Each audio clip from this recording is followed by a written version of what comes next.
We want to welcome Darryl Bosshardt out to the podcast today. He is passionate about healthy living, healthy eating, and a long life of learning. Darryl grew up working for the family mineral business in Redmond, Utah, and then earned a bachelor degree of science at Southern Utah University, following an MBA at Western Governors University. So, welcome, Darryl, out to the podcast today, and we're so glad that you're here with us. Salt and minerals and are one of those things that a lot of people don't really know about how to incorporate it into and there's a lot of some negatives in there as well that people have heard and stuff like that. But we also want to give a shout out because he is representing Redmond, and they're one of our sponsors this year for our conference. So we really appreciate that as well. So is it your family that runs Redmond? You said a family business. First, Liz and Dr. Shane, thanks so much for having me on your program today. Can't wait to talk a little bit more about salt. And yes, so my family back in the 1950s started the company Redmond. It's not just my family that's involved anymore. We actually sold the business back in the early 2000s, but a lot of us are still involved. We love business. We love salt, and as crazy as it is, people think salt's a commodity and it's boring, but most of us here are very passionate about salt, and just really excited to be on your program today. Yeah, well, good. We're good. Yeah, I guess I never paid attention to who started Redmond. I just know you just know them as Redmond, and there's not a name out there, so I didn't know who the name was. So that's cool. I will tell you that salt has had its ups and downs. I know that my dad, when I was younger, had a heart attack. And the thing they said was, stay away from salt, stay away from salt. Yeah, so they never had any salt in their house. Yeah, we grew up not having any salt. And who knows if that is good or bad or, for... Well, we're going to learn today it's not good. Salt's kind of interesting. Back in the 1950s, there was a study. I actually could send you a copy of it. And this study was called Evidence for Relationship Between Sodium Chloride Intake and Human Essential Hypertension. And this one study back in the 1950s changed everybody's thought on salt like they did on fat. People, years ago thought all fat was bad. Right. And the truth is some fat can be bad, but we do need fat for all of our good, healthy functions. And so salt. So that's how everything got started, was because of that one study, hypertension, right? Okay. Yes, correct. Yeah. And, if you go back since the dawn of time, salt has been one of the most important minerals ever. Every civilization started around access to the salt deposits. Every religious text talks about salt. Every civilization, it was so important that the Roman soldiers were actually paid in salt. And the term "is a man worth his salt" was because if you were paid a salary or paid a wage in salt and you weren't working hard enough to earn your keep, you weren't worth your salt. And so there's a lot of sayings in our society today that are based on the importance of salt since the dawn of time. So why do you think salt has gotten such a bad rap then? I love that question, because if we went back 100, 200 years ago, all of us would have eaten more salt. Because if we ate any meat outside of season, or we had to preserve any vegetables outside of season, we would have preserved them with salt. So before the refrigerator, you and I and everybody else would have eaten more salt because of food preservation. Right. And yet, salt wasn't the problem. Well, if we fast forward, salt has had two major changes. The first, if you look in the ocean water occurs as a complex chloride. So in the ocean water, it's not pure refined salt. It's sodium chloride, potassium chloride, magnesium chloride, calcium chloride, selenium, zinc, copper, phosphorus, iodine, a whole slew of good minerals and elements in seawater.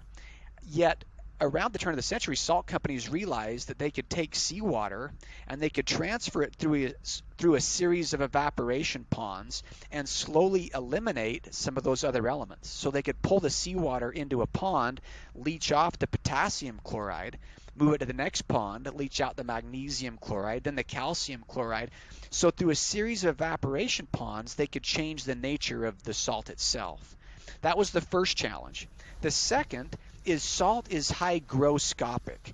Hygroscopic means sucks moisture out of the air. So if I have a salt crystal like this one and I leave it on my kitchen table in a humid area, it will suck water out of the air. if that's a shaker on my table and it sucks that water out of the air, that salt gets sticky and clumpy. And so, which is important because one of salt's main jobs in the body is to help regulate the intercellular and extracellular fluids. Its job. The That's what its sodium job is. potassium pump. Exactly. But if we find it, so these scientists said, what chemical could we coat that crystal with to stop its ability to interact with moisture? What could we coat it with? And they came up with a whole list of chemicals: sodium ferrocyanide, things like sodium silicoaluminate, these chemicals that would stop the salt's ability to interact with moisture. Nobody ever said, should we do that? And what they found is they could take a chemical, they could coat that salt crystal, so when it was really humid outside and it was raining and really humid, the salt would still pour out of the shaker. So that old tagline with the little girl with the cute umbrella, and she has a salt shaker and the salt's trickling out of the back, that tagline, when it rains it pours, was because that was the first time they discovered chemicals that they could coat that salt crystal with to stop its ability to interact with moisture. So they took this chemical that sustained life, it's given as an IV in every hospital in the world, they demineralize it, then they coat it with a chemical to stop its ability to interact with moisture, and then they use it as a cheap preservative on foods that our ancestors wouldn't even define as food. And then we wonder why salt is the problem, where it's And not this the is salt. this is your generic, base, run-of-the-mill table salt, right? That's what you're referring to. Correct. The stuff that you like, if you went to any restaurant, there's salt on the table. That's what it is. Most salt that you get in the grocery store, that's what it is. This is the demineralized salt with a chemical coating, and that's why it works the way it works. And that's probably why the salt has also got a bad name in a lot of instances, because that stuff isn't good for you. And it's the salt that's used not only on the table, because most people actually get more salt from their processed foods than they're adding themselves on the table. Right. And so not only is the table salt that people are applying, this deprocessed and chemical version of salt that has a whole ingredient list, but a lot of the processed foods out of cans and boxes are also using this cheap processed salt as a preservative to make the food last longer than it should. So it's really this perfect trifecta of poor health decisions when we're using a product that's highly processed, been demineralized, we're adding it to foods that we probably shouldn't eat anyway, and then we wonder why we feel crappy and we have high blood pressure. But it's not the natural salt, it's a series of unfortunate events that happen to the food before we actually sit down to eat. And that's what we see when we see like the sodium content, right? Correct. It says sodium. So I have a question, and I don't know if you can answer this because I just thought of this, but what is the difference between a salt, like a generalized salt, that's a good product, I'm not using the table salt, and when they refer to sodium? What is the definition behind sodium? Great question. That's actually one that I don't get asked a lot. So salt in chemistry is when you have an acid and a base that are bound together in an ionic bond. So it can be a lot of different things. So magnesium and sulfur will bind to magnesium sulfate. That is a type of salt. You might have calcium chloride. Calcium chloride, they bind together, an ionic bond, it creates a salt. When we talk about food, we're talking about sodium and chloride that bind together. Now, chloride is kind of this forgotten nutrient. Sodium, we know, as you pointed out, is essential for the sodium-potassium pump, helps regulate the cellular fluid, cleans the cells. And chloride is this forgotten nutrient. You think about digestion, but when somebody hears that salt's bad, a logical step might be to go to a low salt diet. When you go to a low salt diet, one of the first things that happens is digestion drops, because our bodies need hydrochloric acid to digest our food. We don't drink hydrochloric acid. Our bodies create that using the hydrogen from the water, the chloride from salts, and the body creates HCl, or hydrochloric acid, that we digest our food with.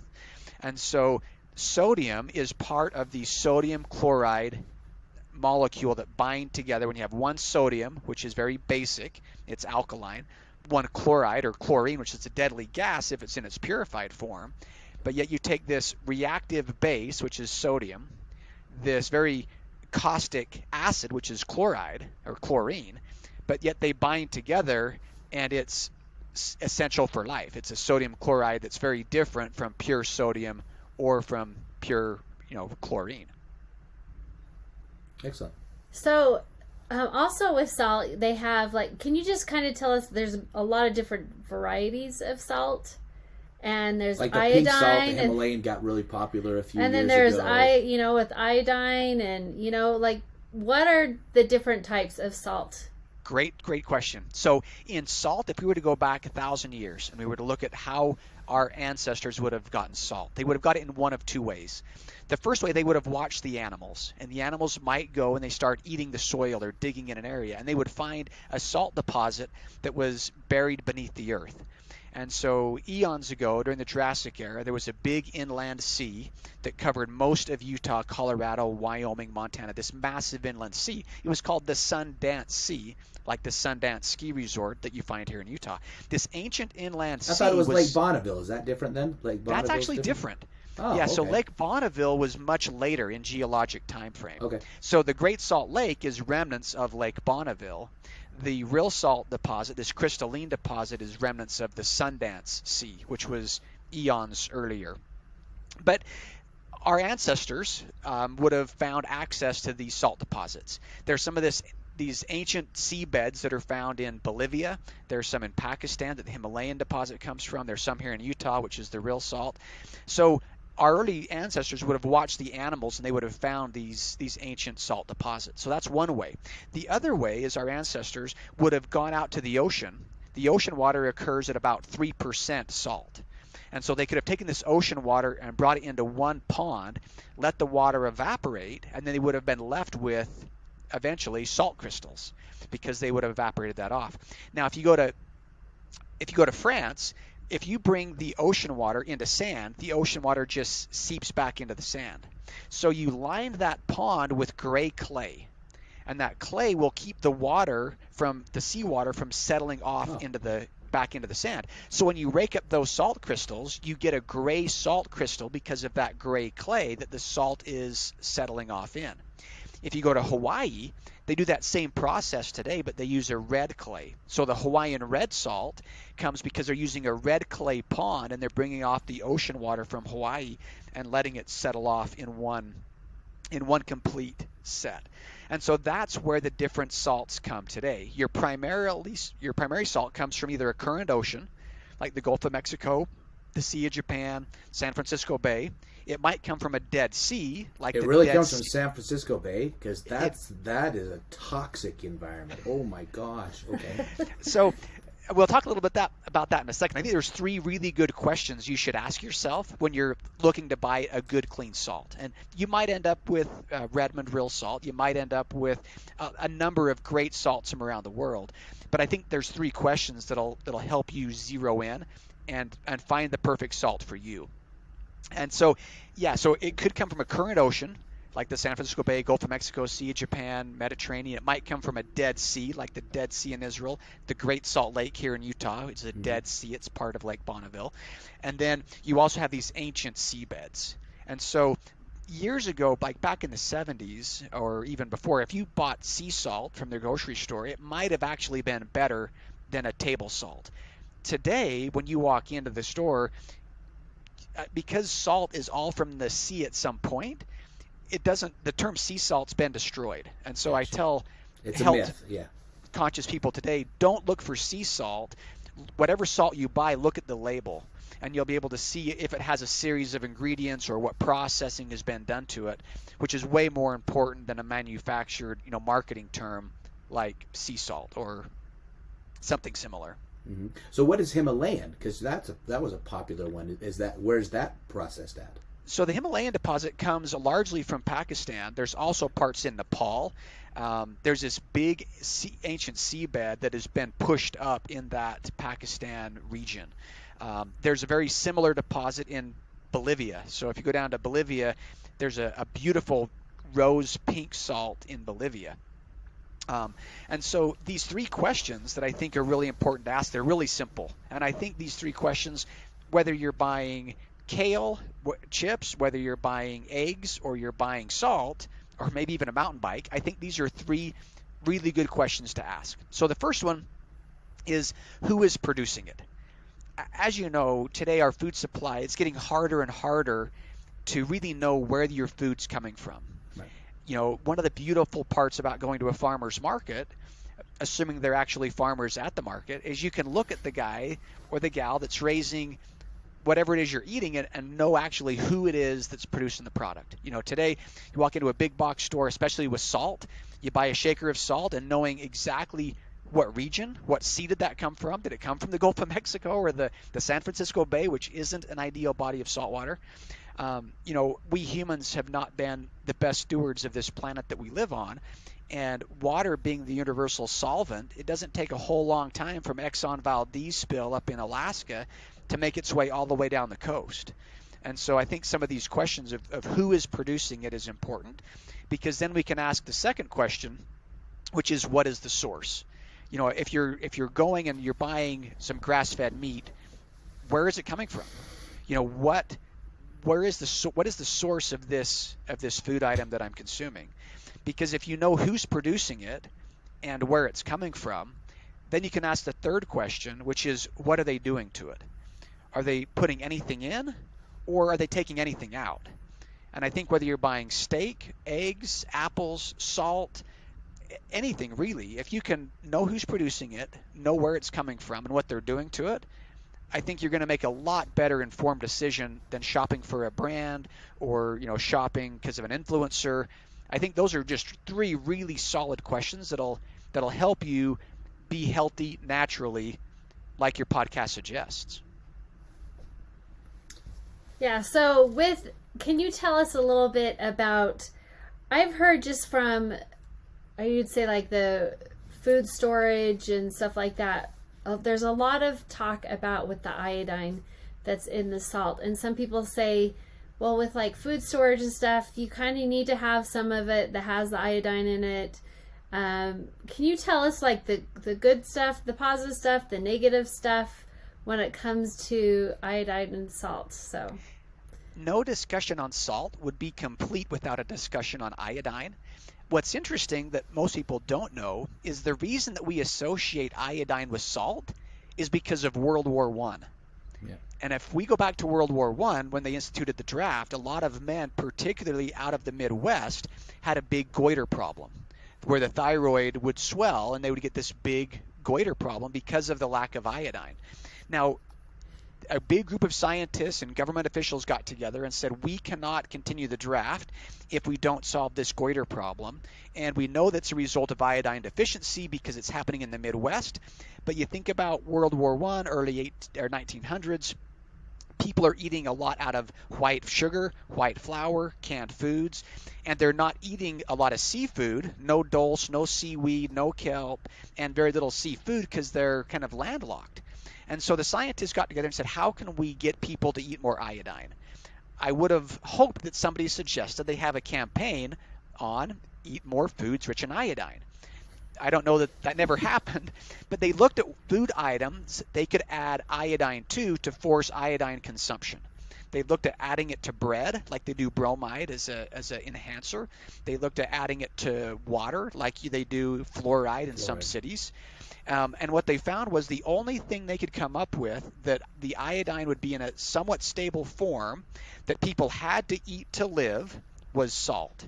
So they created a law that said, if you're a salt manufacturer, you must add iodine to your salt at this certain level. And if you don't add processed iodine to your salt, you must put a statement on the front. They dictated the font that says, this salt does not supply iodide, a necessary nutrient. Now, what's interesting is the salt that the iodine that's added to salt now has been determined to be less than 10% bioavailable. So, yes, adding iodine to salt did actually help because people were getting so little iodine, even though they were getting less than 10% of the iodine added, it was enough to make a difference. And so, yes, all of us should probably be seeking out foods that are rich in iodine. And for many, they probably ought to be even considering a supplement that has iodine in it. But salt itself is a very poor source of iodine, and natural salt does have natural iodine in it. A serving of real salt has about 10% of your recommended daily allowance of iodine. It's not a source of iodine. Salt was never meant to be a source of iodine. There's a little bit there, but that's why iodine and salt have become associated today. And I'm sure, Dr. Shane, you see probably patients all the time that probably are low in iodine, but iodized salt is a very poor way to do that. You can do that much better through seaweed, kelp, dulse, fresh fish, mozzarella cheese. There's some plants that have higher levels of iodine, but that's really a better source of iodine than iodized salt. So we don't normally go into people's business aspects when we're talking on this because we want to be educational, but I think Redmond's a big enough name in Utah. Where do you guys get your salt? Because I think you guys have it's Redmond. There's a place called Redmond, Utah, right? And that's where is that one of these places like you were talking about, where there's a place like in Bolivia, the Himalayas, or do you guys get it out of the Great Salt Lake, or both? Great question. So all of the salt that comes from Redmond is from an ancient seabed underneath the city of Redmond. There's 3 red mounds that are at the town of Redmond, which is where the town got its name. It's near the town Salina, which is Salina, or Spanish for salt. And so when the early settlers came through Utah and they settled this area, they noticed that the animals were eating the soil right there at the surface, and they moved the soil out of the way, and they found this salt deposit that had been pushed up underneath the farms right there in Salina, or in Redmond. Now what's kind of fun is when the settlers came in, the Native Americans were long gone from this piece of property. But when they were doing the excavation down at Mesa Verde, the big National Indian State Park, they actually found salt from Redmond that they had actually, the early inhabitants of this valley had taken this salt and traded it all the way down to Mesa Verde. And so this salt was known, long before the early settlers came into the valley. And my grandfather and his brother had a farm right here that happened to be right on top of this salt deposit. And so in the 1950s, my grandfather and his brother were farming this piece of property. In World War II, my grandfather was a riveter and a business manager at McDonnell Douglas in California. And his brother was a miner at Kennecott, the big copper mine here in Utah. So the 2 brothers, after the war, they wanted to raise their families together, and so they came back and were farming on this piece of property that was their grandfather's and their great-grandfather's property.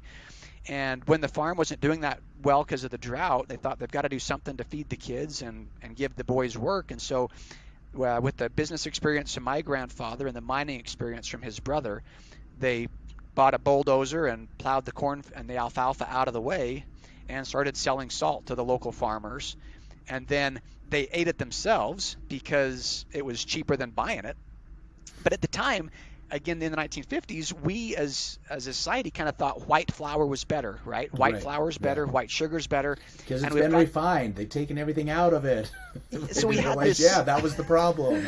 And so we had this salt that we as a family ate because it was cheaper than buying it, because it was there with the salt. But we sold the salt mostly to farmers and to the state of Utah to keep the salt off the road, or the ice off the roads. Oh, really? Okay. In the 1970s, when the health food movement started to really get some legs, a nutritionist from California came to Utah, and he wrote an article about how this unique salt from Utah was the healthiest and tastiest salt he had ever tried. And so we started getting phone calls of stores wanting to sell it.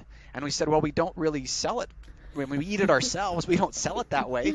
So you had to figure out how to process, or not process it, but how to package it and everything else. So the family got together and said, we got to come up with a name. Redmond sounds boring, even though that's the name of the company. And it's not processed salt. It's not fake salt. It's just real salt. And that's how Real Salt was born. And that's kind of how the company got started, and started with two brothers in a small town in rural Utah. That's where the salt still comes from. Geologists tell us it's a 150 million year old seabed. Of course, I wasn't alive back then to confirm or deny any of the time frame, but it was long before Lake Bonneville, and Utah was 50 miles wider apart. If you look at a topographical map, all of the mountains in Utah run north and south. You have the Ochres, the Wasatch, the Henrys, and underground this salt deposit would have been laid, layer by layer as the salt settled off.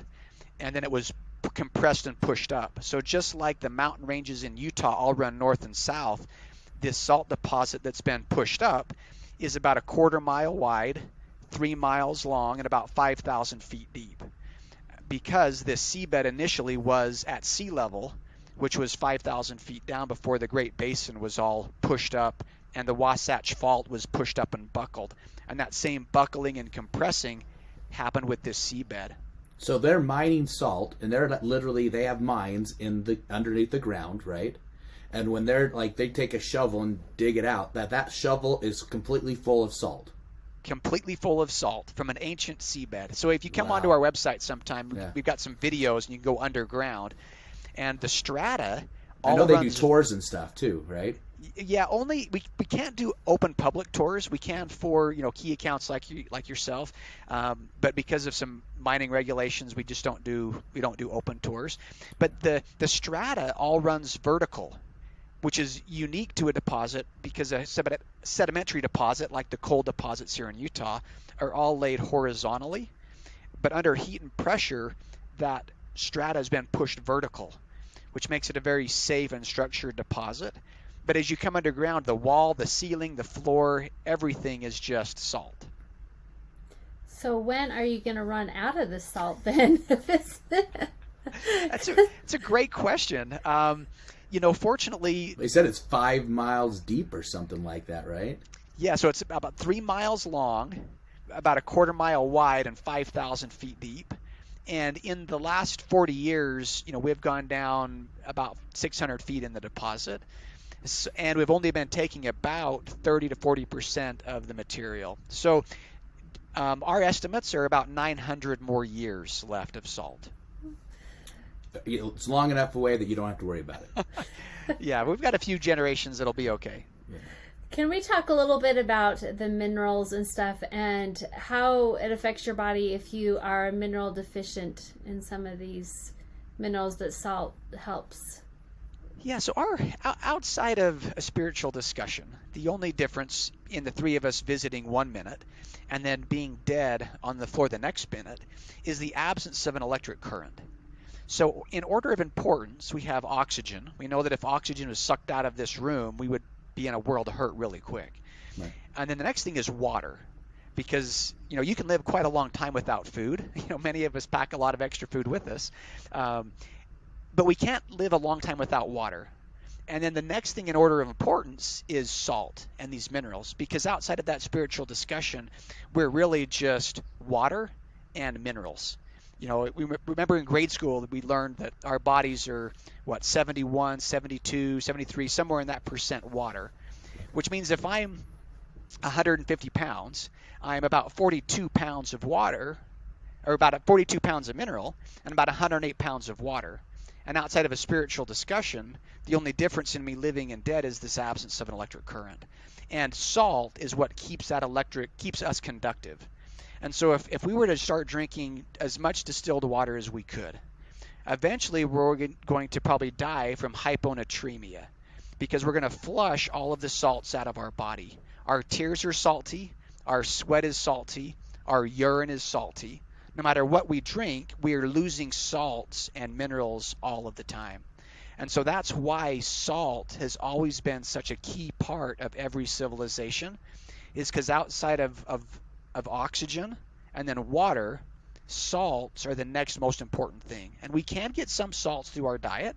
If we're eating a lot of raw and rare meats, they're high in blood, and blood from animals has a high sodium content. There are some vegetables like celery that has higher levels of sodium.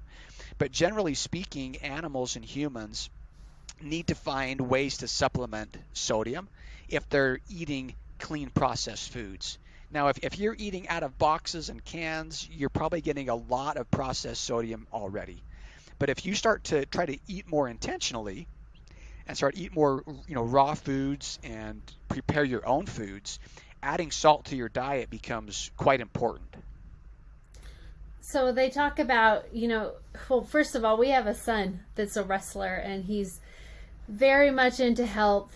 And one thing he always takes with him is his minerals. And I actually make my own mineral salt, where I get salt, real salt, the Himalayan salt, all that stuff. I do a variety of salts.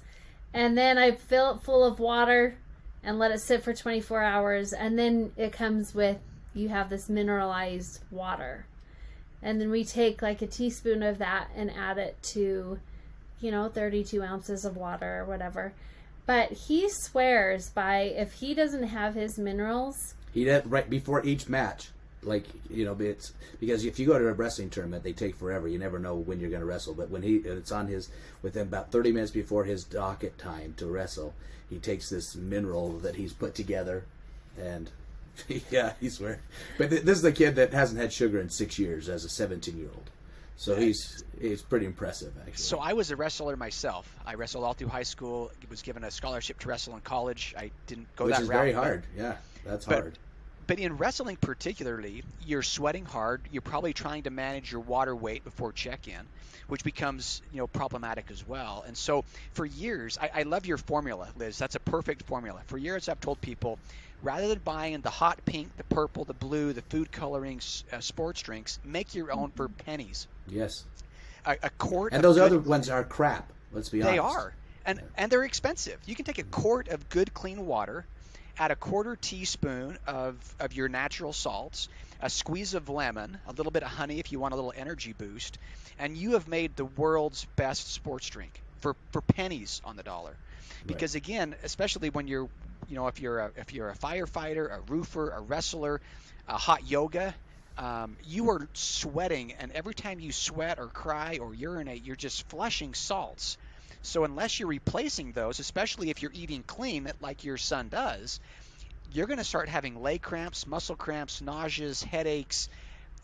Most people are way too dehydrated as it is. And yet if you start drinking lots of water without replacing those salts, now you're just causing more problems. And so, Liz, I love your sports drink, and I think everybody should make that for their kids or for themselves as they're exercising. I was going to make a comment to you. Kind of an interesting story. You talked about people drinking distilled water and how all of a sudden they don't get the minerals, right? So one of my patients, he works at Shasta, and they also do LaCroix. A lot of people don't realize that they are the company that does the LaCroix. And what happened was all the workers started just drinking the LaCroix because they get drink for free, right? So they went from one garbage stuff to something that they thought was better. But they weren't getting their minerals. They started having issues with all their employees because they were drinking all the LaCroix, but they use a distilled water. And so there were some issues that started happening. They realized that, luckily, and said, hey, you guys got to drink regular water too. You can't just drink the LaCroix as your water intake. Animals are so smart. If you watch a horse, right? Horses instinctively know when to drink and when to eat. And if they're low on minerals, they might eat, a fence post, or they might eat some dirt, or they might, because they're so smart. We humans over time, because of ease or whatever, we've often lost our ability to really follow cravings. We might think we're craving a big, something big and fat. Usually it's sugary. All the cravings go back to sugar, or right? salt. They do. Oftentimes, though, if you think you're having a sugar craving, if you take a clean piece of natural salt and you suck on it, it'll actually not only curb the sugar craving, but it actually tastes very sweet, because our bodies oftentimes are not only have too little water, but too little good clean salt as well. And so I think as people start listening to their bodies and they think they're having a sugar craving, or they think they might be craving a big bowl of French fries, if they stop and go back to just a little bit of clean salt, or maybe an avocado or something that's rich in good clean fats, or adding some olive oil or some other good clean fats, it's a lot healthier approach when we start thinking about the cravings that we're having. Because I think sometimes we think we're craving sugar, or we think we're just craving something, but it's oftentimes minerals and good clean fat that our bodies are really needing, because we've heard fat's bad for us, or we've heard salt's bad for us, and so what are we left with? sugar. Right. Yeah, and that's what really ruined the food, right? When they took out the cholesterols, they took out the fats, they took out the sugars. I mean, not the sugars, but they took out basically everything, and the only thing that was left to make it taste good was sugars, and that's one of the real reasons why our diet has gone to pot so bad and everything.